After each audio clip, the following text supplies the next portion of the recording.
Dahil tinanggap nyo na si Kristo Jesus bilang Panginoon, mamuhay kayo ng karapat-dapat sa Kanya. Patuloy kayong lumago at tumibay sa Kanya. Magpakatatag kayo sa pananampalatayang itinuro sa inyo, at maging mapagpasalamat din kayo. Mag-ingat kayo nang hindi kayo madala ng walang kabuluhan at mapandayang pilosopiya.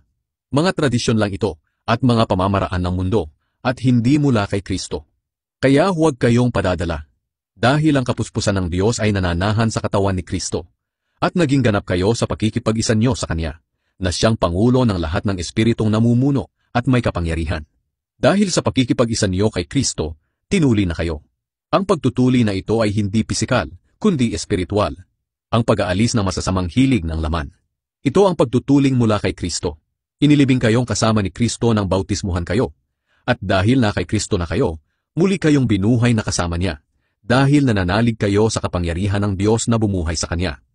Noong una itinuring kayong mga patay ng Diyos dahil sa mga kasalanan ninyo. Pero ngayon binuhay kayo ng Diyos kasama ni Kristo. Pinatawad Niya ang lahat ng kasalanan natin.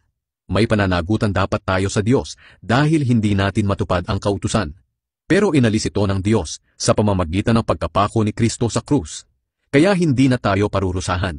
Doon din sa krus nilupig ng Diyos ang mga espiritong namumuno at may kapangyarihan, at ipinakita sa lahat na ang mga ito ay bihag na Niya.